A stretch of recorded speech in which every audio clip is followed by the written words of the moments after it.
Hello बच्चों, आज मैं आप लोगों को क्लास नाइन्थ की जो आपके पास लेटेस्ट एडिशन की आपको सपोर्ट मटेरियल की बुक मिली होगी डीओई की तरफ से 2024 टू 25 की, है ना। तो इंग्लिश और हिंदी दोनों मीडियम में आपको ये बुक मिली होगी। इसमें हमने अपना chapter number 6 lines and angles, रेखाएं और कोण स्टार्ट कर रखा है। लास्ट क्लास में मैंने आपको क्वेश्चन नंबर 15 तक कंप्लीट करा दिए थे। चलिए अब हम यहाँ पर फिलिंग द ब्लैंक्स कुछ दे रखे हैं, उनको जल्दी से कंप्लीट कर लेते हैं। तो 5 फिलिंग द ब्लैंक्स आज की क्लास में करेंगे। पहले इंग्लिश मीडियम में करा देती हूँ, फिर 5 के 5 हम हिंदी मीडियम में कर, ठीक है। कह रहा a line segment has dash length. एक लाइन सेगमेंट की लेंथ कैसी होती है? डेफिनेट होती है, फिक्स। ये है लाइन सेगमेंट की लेंथ क्या होती है यहाँ पर? डेफिनेट। आप इसे मेजर कर सकते हो। सिर्फ जो लाइन होती है इसकी लेंथ को आप मेजर नहीं कर सकते, ठीक है।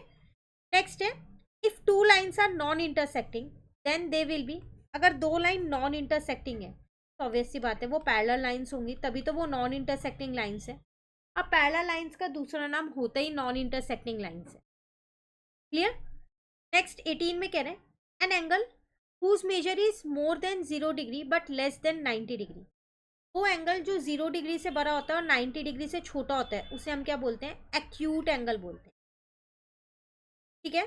Next, a straight angle has dash right angle. एक स्ट्रेट एंगल में कितने राइट एंगल होते हैं?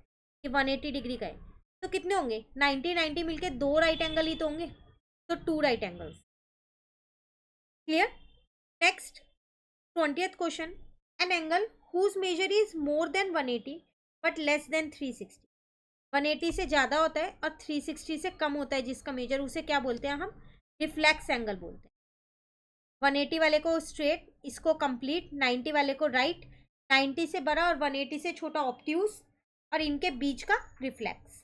क्लियर है। चलिए अब हिंदी मीडियम पे आ जाओ।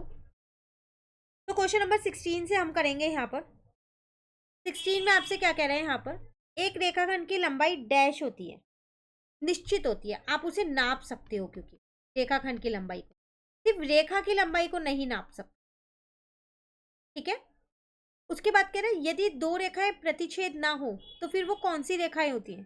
तो फिर वो समांतर रेखाएं होती हैं, क्योंकि समांतर रेखाएं का ही दूसरा नाम होता है वो रेखाएं जो प्रतिच्छेद नहीं होती। क्लियर है। नेक्स्ट में कह रहा है आपसे एक कोण जिसका माप 0 से अधिक है परंतु 90 से कम है। 0 से तो ज्यादा है और 90 से कम है, तो उसे हम क्या बोलते हैं? न्यून कोण। 0 से बड़ा और 90 से छोटा, ठीक है। 19th में कह रहे हैं एक सरल कोण में डैश समकोण होते हैं। सरल कोण मतलब जो 180 डिग्री का होता है। तो कितने समकोण होते हैं? दो होते हैं, 90 90 मिलके दो हो गए। क्लियर। लास्ट क्वेश्चन नंबर 20 है, एक कोण जिसकी माप 180 से अधिक हो परंतु 360 से कम हो। 180 से तो ज्यादा है पर 360 से कम है, तो वो कौन सा कोण कहलाता है? वो कहलाता है प्रतिवर्ती कोण। क्लियर है। तो इन फिलिंग द ब्लैंक्स को याद नहीं करना, समझ समझ के करोगे तो एग्जाम में अगर आगे पीछे होके भी आए, थोड़े घुमा के दिया गया क्वेश्चन, तो भी आप अटेम्प्ट कर पाओगे, ठीक है। अब नेक्स्ट क्लास में आगे के 5 क्वेश्चंस करेंगे। कहीं दिक्कत लगे इनमें कमेंट करके पूछ लेना, याद मत करना इनको। Thank you.